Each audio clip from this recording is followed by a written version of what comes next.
आज का जो टॉपिक है वो बहुत ही इंपॉर्टेंट टॉपिक है। Today we are going to talk about sexual health related problems majorly in men. औरतों के बारे में भी बात करेंगे और बहुत इंपॉर्टेंट बात करेंगे। एंड इसके साथ इस डिस्कशन के लिए हमारे साथ जुड़े हैं डॉक्टर अमित जोशी, खास जयपुर से आए हैं हमारे साथ। He is an MD physician and he works as a consultant into sexual health related problems। आज इनसे हम ऐसी बातें करेंगे जो आपने कभी सुनी ना हो, जो आप किसी से बात करने में हिचकिचाते हो। By the end of the podcast आपको हम ऐसे ऐसे बोनस टिप्स देने वाले हैं to increase your sexual health, to increase the good health of semen. बहुत सारी बातें होगी, आपने क्या खाना चाहिए, क्या नहीं खाना चाहिए, क्या अवॉइड करना चाहिए। Too many things that you don't discuss even with your friends. लेकिन आज हम डॉक्टर साहब से ये सारी बातें जानेंगे।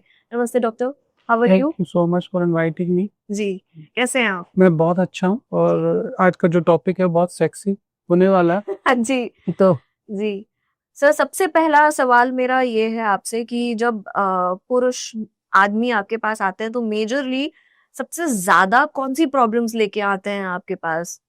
सबसे ज्यादा जो सेक्सुअल प्रॉब्लम है इंडियन सोसाइटी के अंदर वो है इरेक्टाइल डिस्फंक्शन। जी। पेशेंट का खड़ा नहीं हो रहा है और जब भी वो कोशिश कर रहा है सेक्स करने की तो वो पेनिस को वजाइना में डाल नहीं पा रहा है, और यदि वो डाल भी देता है तो बहुत जल्दी इजैकुलेट हो रहा है। इसको हम बोलेंगे प्रीमेच्योर इजैकुलेशन, शीघ्र पतन। अब इरेक्टाइल और डिस्फंक्शन और प्रीमेच्योर इजैकुलेशन मेरी ओपीडी में इतना कॉमन है कि शायद मेरे पास खांसी जुकाम के पेशेंट 1-2 आते हैं, और जो 100 में से 95% पेशेंट है वो इन दोनों प्रॉब्लम्स को लेके आते हैं। और ऐसा नहीं है कि ये जो दोनों प्रॉब्लम्स है हर कास्ट, हर रिलीजन, हर सोशल इकोनॉमिक स्टेटस, हर जगह से वो आ रहा है। अब इरेक्टाइल डिस्फंक्शन, प्रीमेच्योर इजैकुलेशन के अलावा जो दूसरी प्रॉब्लम्स हैं जैसे कि पॉर्न एडिक्शन, मैस्ट्रुबेशन एडिक्शन, सीमन कम होना, मेल इनफर्टिलिटी, सो ये सारी प्रॉब्लम्स बहुत ज्यादा एक सेक्सुअल सेगमेंट में, मेल सेक्सुअल सेगमेंट में आती है। अब यदि हम धीरे धीरे बात करें तो सबसे पहला इरेक्टाइल डिस्फंक्शन जी। इंडिया में इरेक्टाइल डिस्फंक्शन इतना कॉमन क्यों है?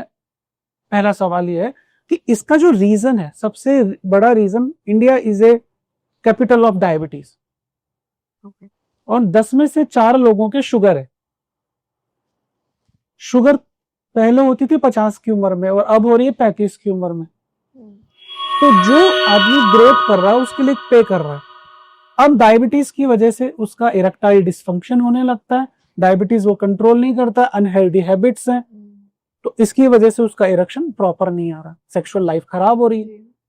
और दूसरा, आदमी और औरत दोनों काम कर रहे हैं, दोनों को सेक्सुअल नीड नहीं है, और यदि है भी तो वो सिर्फ इसलिए सेक्स करना चाह रहे हैं कुछ लोग तो कि कैसे भी एक बच्चा लग जाए, जिससे कि उसको सोसाइटी से अप्रूवल मिल जाए कि ये एक पोटेंट आदमी है, इसने 2 बच्चे पैदा कर दी। और मरीज भी जब आके बोलता है कि भाई तेरे को दिक्कत क्या है, तो डॉक्टर साहब मेरा खड़ा नहीं हो रहा, शादी को कितना टाइम हो गया, 10 साल, बच्चे कितने हैं, 2, वैसे सब कुछ सही है, मैंने 2 बच्चे पैदा भी किए, बट वो 10 साल से सेक्सुअल प्रॉब्लम्स से जूझ रहा है। उसका पार्टनर उसके साथ बैठा, उसकी वाइफ उसके साथ बैठी, उसको टल्ला मार रही है, कुछ और बोलो, कुछ और बोलो, कि मैंने लास्ट सेक्स कब किया है, 6 महीने पहले, साल भर पहले। तो इस चीज को एड्रेस करने वाला कोई नहीं है। तो इरेक्टाइल डिस्फंक्शन के बहुत सारे ग्रेड्स हैं, बहुत सारे प्रकार हैं, साइकोलॉजिकल है, फिजियोलॉजिकल है, हार्मोनल है, वेस्कुलर है। अब आप किस कैटेगरी में फॉलो करते हो, ये स्टडी आपका जो हिस्ट्री है उसको लेने के बाद ही पता चलता है। जी जी सर, मैं जब इस सब्जेक्ट को लेकर थोड़ा सा रिसर्च कर रही थी, ये मैंने पाया that 40% of people in India have erectile dysfunction का प्रॉब्लम।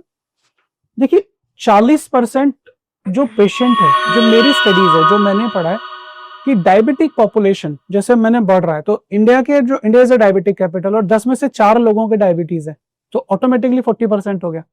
अब यदि हम डायबिटिक पॉपुलेशन की बात करें तो डायबिटिक पॉपुलेशन 70% है इरेक्टाइल डिस्फंक्शन जी। और हर आदमी अपनी लाइफ के अंदर कभी ना कभी उसको इरेक्टाइल डिस्फंक्शन उसने फेस किया है, कभी ना कभी। तो it is a very common problem.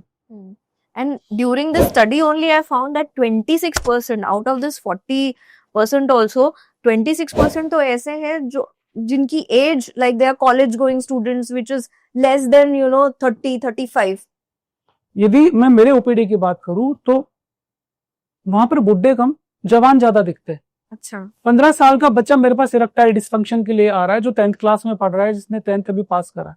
उसका जो बड़ा सिंपल सा रीजन है कि दे नेवर हैड सेक्स, कभी सेक्स किया ही नहीं उस आदमी ने, कभी कोई उसकी कोई गर्लफ्रेंड ही नहीं। अब उसने पॉर्न के अंदर एक आदमी को देखा सेक्स करते हुए और उसने रियलाइज किया कि मेरा पेनिस तो छोटा सा है, और वो जो पॉर्न स्टार है सन्नी लियोनी का जो पति है, उसका पॉर्न, इसका पेनिस बहुत बड़ा है। तो जब वो कंपेयर करता है तो उसको लगता है कि यार मेरी तो जिंदगी खत्म हो गई, तो चालू ही नहीं है। 15 साल का बच्चा, 15 साल का बच्चा जो 10th में पढ़ रहा है, नेवर हैड सेक्सुअल एक्सपीरियंस, और कभी उसने मैस्ट्रुबेट भी नहीं किया। जी जी जी।